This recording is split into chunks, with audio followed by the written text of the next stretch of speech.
Տիկին Վարդանյան, ընդդիմությունը ինչու չի գալիս նիստերին, ինչն է պատճառը, եւ խորհրդարանը դեռ իր աշխատանքները չի ավարտել ու դուք նաեւ հավակնում եք հաջորդ գումարվելիք խորհրդարանում լինելու, եթե չեք աշխատելու, չեք գալու ձեր ընտրողների շահերը, այսպես ասած, խորհրդարանում չեք ներկայացնելու իրենց հուզող խնդիրների վերաբերյալ, օրենսդրական նախաձեռնություններ չեք ներկայացնելու, հարցադրումներ չեք անելու, մանդատները վերցնելու եւ ընդդիմության տեղերը զբաղեցնելու նպատակը որն է։ Սա մեկ եւ մենք երեք խոսեցինք, հա, Սամվել Կարապետյանի հետ ձեր հավանական համագործակցության մասին, ինչ որ բան փոխվել է, արդեն նորություն կարող եք ասել, Քոչարյան-Կարապետյան հանդիպում երբ տեղի կունենա, հաշվի առնելով առաջարկ, որ Սամվել Կարապետյանն արել է։ Շնորհակալություն հարցերի համար։ Ընդդիմությունը որևէ մեկի տեղը չի զբաղեցնում, հարգելի գործընկերներ, օրինակ ընդդիմությունը չի զբաղեցնում որևէ այլ ընդդիմադիրի տեղ, չի զբաղեցնում լրագրողների տեղ, զբաղեցնում այն տեղը, որը իրեն տալիս են քաղաքացիները, եւ քաղաքացիները, մեր նաեւ ընտրողները, հիմա մենք ուսումնասիրում ենք բավական տարբեր պահանջներ ունեն մեզնից, հավատացեք, ռադիկալ նաեւ տարբեր պահանջներ, իսկ ընդդիմությունը այս ընթացքում հենց դրանով էր Հայաստան խմբակցությունը հենց ձեր ասածով էր զբաղված է եղել ընդդիմության հարցերի շնորհիվ է որ դուք իմացել եք Հայաստանից քանի քառակուսի կիլոմետր տարածք է օկուպացված ընդդիմության հարցերի շնորհիվ է որ հանրությունը իմացել է ճշմարտությունը Ադրբեջանի հետ նախաստորագրված փաստաթղթի մասին որը հրաժարվում էին հրապարակել ընդդիմությունը 5 տարվա ընթացքում ներկայացրել է 25 օրենսդրական նախաձեռնություն որոնք վերաբերել են թոշակների բարձրացմանը բազմազավակ ընտանիքների աջակցության ավելացմանը դրանցից ոչ ոք գործող իշխանությունը չի ընդունել քննարկման առարկա չի դարձրել բայց հիմա խոստանում է անել այն ճիշտ այն թոշակների ինդեքսավորման մասին նկատի ունեմ որը ներկայացրել է ընդդիմությունը եւ որը ինքը մերժել է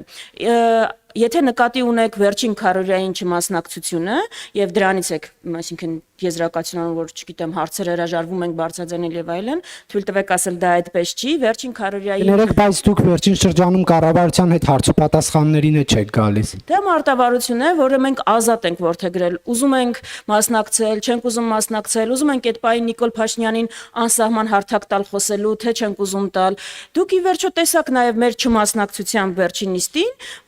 որտեղից է գալիս հիստերիան, որտեղից է գալիս ագրեսիան, չէ՞ որ ընդդիմությունը երբ որ մասնակցում է, այսպեսի մի հատ հավասարեցման նշան կա, ասում են, դե երկուսը էլ իրար արժանի եք, մի սրեք, այս բառապաշարը չենք ուզում լսել։ Ընդդիմությունը վերջին նիստերին չկար։ Կար հիստերիան, կար գորգռոցը, կար վիրավորանքը, ու տեսանք այդ ամեն ինչը չէ որտեղից է գալիս դա մարտավարություն է այդ մարտավարությունը մենք երբեք չենք ասել որ չի կարող փոխվել այո մենք այն ընդդիմադիր ուժն ենք որ բոյկոտել է օրինակ ամիսներ շարունակ գնահատել ենք հասկացել ենք դա արդյունավետ չի փոխել ենք մարտավարությունը գնահատել ենք որ այս շաբաթ հարցուպատասխանին պետք է մասնակցել գնացել ենք հարցերը տվել ենք գնահատել ենք որ Նիկոլ Փաշինյանը իր թեզերի հետ պետք է մնա այդ շաբաթ չենք գնացել մենք մարտավարություն փոխելու հետ խնդիր չունենք մենք խնդիր ունենք նպատակներ փոխելու հետ որը երբեք չենք արել եւ չենք անելու ինչ մարտավարություն կворթեգրենք կներեք դա անդիմության ազատ կամքն է մենակ այստեղ ասեմ որ այն նարատիվը որ առաջ են տանում այդ թվում նաեւ մեդիայում անդիմությունը Հուսամ նաև իշխանության падգամավորները երբեք աշխատավարձ չեն ստանում իրենց չներկայացած նիստերի համար։ Սա ուզում եմ ուղղակի հանրությունը իմանա ու այս բանը ավարտենք, որ չեք գալիս, աշխատավարձ եք ստանում եւ այլն։ Ինչ վերաբերում է համագործակցության մասին, մենք ենք եղել այն ուժը, որ այդ թվում նաև խնդրական շրջանում ասել ենք, որ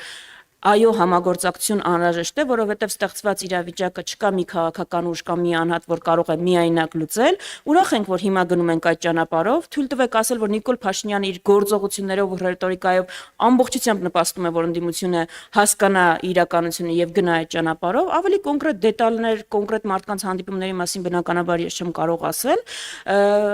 Հիմա կան քննարկումներ, առողջ քննարկումներ, որոնց արդյունքները կարծում եմ առաջիկայում կդրսևորվեն։ Ես գնահատում եմ եւ կարեւորում եմ, որ կա այդ քննարկումը եւ գիտակցումը համագործակցության անհրաժեշտության, որտեղ դա է միակ ճանապարհը։ Մնացածը կարծում եմ առաջիկա փուլում, որը սահմանադրական դատարան ընդդիմության ուժերի բողոքների քննարկման փուլն է, ավելի པարզ կերևա ինչի մասին են այս քննարկումները համատեղ աշխատանքը։ Բաժանորդագրվեք Արմաթ մեդիայի ալիքներին սոցցանցերում, հետևեք մեզ նաև Արմաթ մեդիա AM կայքում։